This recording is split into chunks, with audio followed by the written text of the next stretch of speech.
उत्तर प्रदेश में करीब 14 महीने बाद विधानसभा का चुनाव होना है। बिहार के बाद यूपी बीजेपी के लिए एक बड़ा कह लीजिए मकसद हो सकता है, मकाम हो सकता है। मुख्यमंत्री योगी आदित्यनाथ की टीम तीसरी बार कड़ी चुनौती को ढंग से समझ रही है। एक एक सीट पर समीकरण बैठाने का काम बीजेपी के खेमे में तो कम से कम शुरू हो चुका है। हालांकि इस तरह की तैयारी में न तो समाजवादी पार्टी के अखिलेश यादव पीछे हैं और न ही मायावती, क्योंकि इन दोनों खेमों में भी उत्तर प्रदेश के चुनाव को लेकर तैयारियां नजर आती हैं।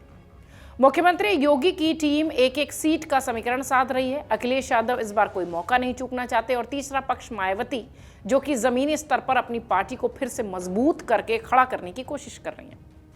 आपको बताते हैं कि उत्तर प्रदेश चुनाव, जो कि अभी काफी दूर है, उसके लिए किस तरह की तैयारियां तीनों बड़े खेमों में चल रही हैं, फिर चाहे वो बीजेपी हो, समाजवादी पार्टी हो या फिर बीएसपी हो। सबसे पहले बात करते हैं अखिलेश यादव की पार्टी यानी समाजवादी पार्टी की। अखिलेश के करीबी नेताओं में शामिल संजय लाठर का कहना है कि अब कोई मौका चूकने का समय नहीं है। संजय लाठर का मानना है कि मुख्यमंत्री योगी आदित्यनाथ के खिलाफ जनता में नाराजगी बढ़ चुकी है। एसआईआर को लेकर समाजवादी पार्टी काफी एक्टिव है। बूथ प्रहरी इसको लेकर संवेदनशील हैं। जमीनी स्तर पर चेक और बैलेंस का काम चल रहा है। समाजवादी पार्टी के सचिव सुशील दुबे भी काफी एक्टिव हैं। साथ ही ये भी कहा जा रहा है कि एसआईआर मुद्दे पर सतर्कता के साथ विधानसभा वार संगठन को मजबूत बनाने की कोशिश की जा रही है। संजय लाठर ये भी कहते हैं कि हमारे पास बूथ स्तर पर हर जगह प्रहरी हैं, हम विरोध नहीं करेंगे। अपना 90-95% पीडीए प्रहरी के तौर पर काम करते हुए चुनाव की तैयारी करेंगे। हर स्तर पर, हर मोर्चे पर लड़ेंगे। हमारे पास साल भर का समय है। समाजवादी पार्टी एसआईआर से लेकर किसी भी मुद्दे पर कोई कोशिश किसी की भी कामयाब नहीं होने देगी। कहा यह भी गया कि बिहार विधानसभा चुनाव का नतीजा जब आया तो समाजवादी पार्टी के प्रमुख अखिलेश यादव तभी से कमर कस चुके हैं। अखिलेश यादव तमिलनाडु के मुख्यमंत्री एमके स्टालिन, पश्चिम बंगाल के मुख्यमंत्री ममता बनर्जी से लगातार संपर्क में हैं, यानी इंडी ब्लॉक, इंडिया गठबंधन को भी मजबूत करने की कोशिश है। मई 2026 में तमिलनाडु का विधानसभा चुनाव भी प्रस्तावित है और अखिलेश यादव तमिलनाडु में एमके स्टालिन की पार्टी डीएमके के समर्थन में प्रचार के लिए भी जा सकते हैं, ऐसी प्लानिंग है, क्योंकि ममता बनर्जी, एमके स्टालिन और अखिलेश यादव ये तीनों ही उस राज्य का हिस्सा हैं जहां सिलसिलेवार तरीके से आगे के समय में चुनाव होने जा रहे हैं। तृणमूल कांग्रेस के साथ भी राजनीतिक रिश्तों को मजबूत करने के लिए अखिलेश की तैयारी नजर आ रही है। यानी 14 महीने पहले से ही अखिलेश यादव कमर कस चुके हैं। बूथ प्रहरी से लेकर तमाम अपने नजदीकी नेताओं को ये कह चुके हैं कि इस बार मौका चूकना नहीं है। अब बात करते हैं यूपी के चुनाव को लेकर बीएसपी की रणनीति और मायावती की तैयारी की। बहुजन समाज पार्टी, उसकी प्रमुख मायावती दोनों ही बहुत तैयारी से आने वाले विधानसभा चुनाव के लिए जुट गई हैं। मेवालाल गौतम पार्टी के राष्ट्रीय महासचिव हैं, लेकिन उनका काम मायावती के संदेश को मीडिया और बहुजन समाज पार्टी के भाईचारा बनाओ समिति समेत तमाम इकाइयों तक पहुंचाना है। बीएसपी प्रमुख मायावती अपने खास सतीश चंद्र मिश्रा के साथ 2027 के प्रस्तावित विधानसभा चुनाव की तैयारियों के मद्देनजर संगठन में जान डालने की मंत्रणा कर रही हैं, चिंतन कर रही हैं, मंथन कर रही हैं।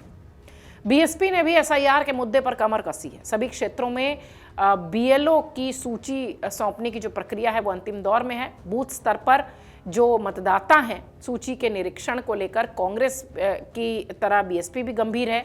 कांग्रेस का संगठन मजबूत स्थिति में है। तेजी से ये भी प्रयास चल रहा है कि इन दिनों कैसे बीएसपी भी अपनी बात लोगों के बीच रख सके। सूत्र ये भी कहते हैं कि बीएसपी जमीन पर बड़ी तैयारी कर रही है। आकाश आनंद एक बार फिर यूपी से बड़ी तैयारी के साथ उतरने वाले हैं। बीएसपी का काडर वोट अगर देखा जाए तो वो मायावती को ज़्यादा पसंद करता रहा है, लेकिन अब वो चेहरा आकाश आनंद बनना चाह रहे हैं। इसलिए 2027 के चुनाव के लिए बीएसपी भी मजबूती के साथ तैयार हो रही है। बीएसपी के सामने 2-3 चुनौतियां हैं। अपने खोए हुए जनाधार को वापस लाना और ज़मीन पर अपने कार्यकर्ताओं में वो मनोबल मजबूत करना कि कमबैक संभव है।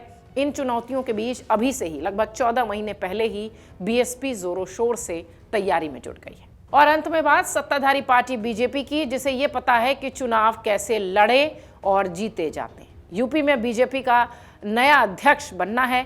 राष्ट्रीय अध्यक्ष जेपी नड्डा के उत्तराधिकारी की तरह ये नाम भी अभी तक तय नहीं हो पाया है। पार्टी के पास इस बार एक बड़ी चुनौती है अखिलेश यादव के पीडीए के मुद्दे को साधने की। 24 के लोकसभा चुनाव में आपको ध्यान होगा कि कांग्रेस और समाजवादी पार्टी के गठबंधन ने उम्मीद से अधिक सफलता पाई थी और निराश हुआ था बीजेपी का खेमा।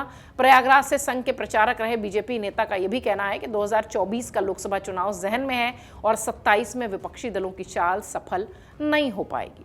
लखनऊ में 2027 की हलचल अभी से। उप मुख्यमंत्री केशव प्रसाद मौर्य, ब्रजेश पाठक हर दरवाजे पर आने वाले व्यक्ति से मिल रहे हैं, भीड़ में जाकर लोगों की समस्याएं पूछ रहे हैं। टीम योगी भी पूरी तरह से सावधानी और सतर्कता के साथ विधानसभा वार एक एक सीट पर नजर बनाए हुए है। इस बार बीजेपी के टिकट पर कुछ बड़े बाहुबली नेता भी उतर सकते हैं, ऐसी चर्चा है। इन नेताओं ने भी अपना होमवर्क तेज कर दिया है। दीनदयाल उपाध्याय मार्ग स्थित बीजेपी के केंद्रीय मुख्यालय के आसपास बड़े नेता खूब घूमने लगे हैं। कई बड़े नेताओं का यहां आना जाना शुरू हो चुका है। कहा यह भी जा रहा है कि शेर के सामने बकरी को उतारना कौन सी बुद्धिमानी होगी। हालांकि ये सारे जुमले इसलिए कहे जा रहे हैं क्योंकि मनोवैज्ञानिक रूप से बीजेपी मजबूत स्थिति में कम से कम उत्तर प्रदेश में तो दिखाई देती है। सूत्र ये भी कहते हैं कि विपक्षी दल जब बाहुबलियों को टिकट देते हैं तो उनके सामने खड़े होने वाला उम्मीदवार दूसरे दलों की मजबूरी बन जाता है। दरअसल ये पूरी कहानी इसलिए भी चर्चा में है, हम खासतौर से बाहुबलियों की बात इसलिए कर रहे हैं क्योंकि हाल में बिहार विधानसभा का जो चुनाव हुआ वहां के परिणाम तमाम राजनीतिक दलों के लिए एक सीख, एक सबक के तौर पर हैं और आने वाले राज्यों के जो चुनाव हैं, फिर चाहे तमिलनाडु का चुनाव हो, बंगाल का चुनाव हो, उत्तर प्रदेश का चुनाव हो, हर जगह वहाँ के जो राजनीतिक दल हैं वो मजबूती से अभी से चुनावी मैदान में उतर चुके हैं। यूपी की बात करें तो कांग्रेस और समाजवादी पार्टी के बीच बिहार चुनाव का जो रिजल्ट था उसके बाद से तीखी बयानबाजी शुरू हो गई थी। साफ तौर पर यह भी कहा जा रहा था कि कांग्रेस से अधिक सीटों के लिए दबाव बनाने की जो रणनीति थी वो बिहार में शायद नुकसान देती हुई नजर आई। इसलिए अब ये भी चर्चा हो रही है कि हो सकता हो समाजवादी पार्टी बहुत ज़्यादा सीटें कांग्रेस को कम से कम यूपी में देने के लिए तैयार ना हो। सपा कम से कम 300 सीटों पर चुनाव लड़ने की तैयारी में है। पार्टी के कैडरों की नाराजगी उठाने के जोखिम में पार्टी अभी दिखाई नहीं देती, इसलिए हो सकता हो कि कांग्रेस से उसकी थोड़ी दूरी दिखाई पड़े। 14 महीने बहुत लंबा वक्त होता है, अभी से एनालिसिस करना थोड़ा मुश्किल है, लेकिन हाँ, जमीन पर पार्टियां तैयारी में जरूर दिखाई पड़ रही हैं। उत्तर प्रदेश का चुनाव 2027 में भारतीय राजनीति की दृष्टि से अगर देखा जाए तो बहुत महत्वपूर्ण चुनाव होगा। यूपी देश का ऐसा प्रदेश है जो कि सबसे ज्यादा आबादी वाला है, सबसे ज्यादा वोटरों वाला है और सबसे ज्यादा सीटों वाला भी है। तो इस लिहाज से भी हर 5 साल के बाद यूपी का चुनाव अपने आप में बहुत महत्वपूर्ण और बहुत खास हो जाता है। कहा यह जा रहा है कि 2027 की फरवरी या मार्च में हो सकता हो उत्तर प्रदेश के विधानसभा चुनाव हों और 2027 के लिए पार्टियां मजबूती से अभी से काम कर रही हैं, खासतौर से बिहार के रिजल्ट आने के बाद।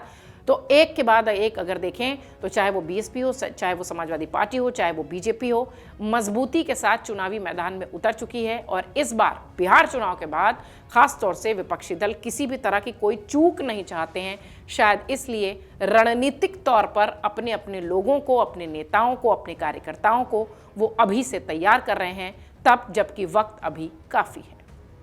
अगर आप ये वीडियो YouTube पर देख रहे हैं तो हमारे चैनल को सब्सक्राइब कर बेल आइकन दबाएं और Facebook पर देख रहे हैं तो हमारे पेज को लाइक करें।